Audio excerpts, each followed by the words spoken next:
কেন কেবলমাত্র মুসলিমকেই বিয়ে করতে চান নোরা ফাতেহি? নোরার রূপে মুগ্ধ 8 থেকে 80 সবাই, কিন্তু এখনো পর্যন্ত নোরা বিয়ের পিড়িতে বসেননি। তবে বিয়ে করলে নোরা মুসলিম ছেলেকেই বিয়ে করবেন, তাও আবার এই বিশেষ কারণে।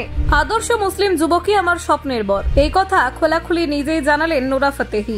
নোরা ফাতেহির মনের পাত্র কেমন? অভিনেত্রীর মুখে অবশেষে বেরোলো গোপন কথা। একা থাকতে থাকতে ক্লান্ত, এবার চাই সত্যিকারের মানুষ।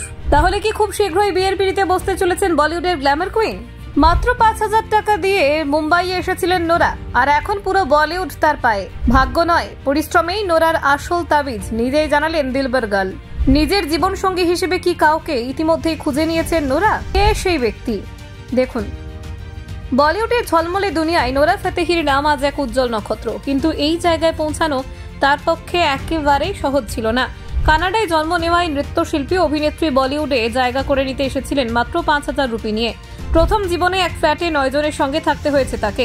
অভাবে কেটেছে বহুদিন, তবু হার মানেননি নোরা। পরিশ্রম আর প্রতিভার জোরে আজ তিনি বলিউডের অন্যতম জনপ্রিয় মুখ। কাতার ফুটবল বিশ্বকাপে তার পারফরমেন্সের পর থেকে বিশ্বজোড়া খ্যাতি পান নোরা ফাতেহি। সেই মঞ্চে তার আত্মবিশ্বাস, সৌন্দর্য আর নাচের ছন্দে মুগ্ধ হয়েছিলেন কোটি কোটি মানুষ। এরপর থেকে আর পেছন ফিরে তাকাতে হয়নি তাকে। একের পর এক hit item song, reality show ও মিউজিক ভিডিও তাকে পৌঁছে দিয়েছে জনপ্রিয়তার শীর্ষে। তবে খ্যাতির আড়ালে এক সাধারণ মেয়ের গল্প লুকিয়ে রয়েছে। সম্প্রতি কানেক্ট FM কানাডাকে দেওয়া এক সাক্ষাৎকারে নোরা তার ব্যক্তিগত জীবন, ভালোবাসা, বিয়ে ও ভবিষ্যতের স্বপ্ন নিয়ে অকপটে কথা বললেন। তিনি জানিয়েছেন এখনো পর্যন্ত তিনি অবিবাহিতা এবং সঠিক মানুষটির অপেক্ষায় রয়েছেন। নোরা বলেন তিনি এমন একজন মানুষকে বিয়ে করতে চান বা খুঁজছেন যিনি আল্লাহকে ভয় করেন এবং যার লালন পালন খুব ভালো। তার মতে একজন পুরুষের মধ্যে প্রথমে থাকা উচিত নৈতিকতা এবং ধর্মীয় মূল্যবোধ, তারপর আসবে অর্থ এবং আর্থিক স্থিতিশীলতা। তিনি চান তার জীবনসঙ্গী হোক একজন আদর্শ মুসলিম যুবক, যিনি ভিতর থেকে সত্যিই ভালো মানুষ।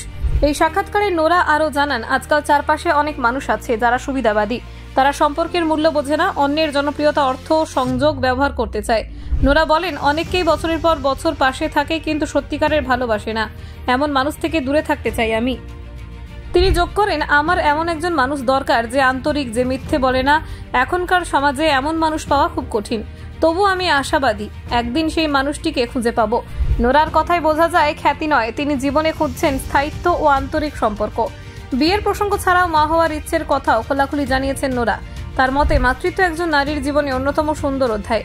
তিনি বলেন আমি সুন্দর সন্তান চাই, তাই এমন একজন সঙ্গী চাই যার ভালো জেনেটিক্স আছে। এই বক্তব্যে যেমন ফুটে উঠেছে তার বাস্তবতা, তেমনই প্রকাশ পেয়েছে ভবিষ্যৎ জীবনের প্রতি তার আশা। নোরার এই মন্তব্যে ভক্তদের মধ্যে নানান প্রতিক্রিয়া দেখা গেছে। কেউ তার খোলামেলা ভাবকে প্রশংসা করেছেন, কেউ আবার বলছেন এটি তার আত্মবিশ্বাস এবং স্বাধীন চিন্তার প্রতিফলন। সত্যি একজন নারী হিসেবে নিজের জীবনের সিদ্ধান্ত নিজের হাতে নেওয়ার মতো ক্ষমতা দেখিয়েছেন নোরা। তবে নোরা ফাতেহির জীবন শুধু গ্ল্যামার নয়, সংগ্রামের গল্পও বটে। ব্যুরো রিপোর্ট, নির্ভীক বার্তা।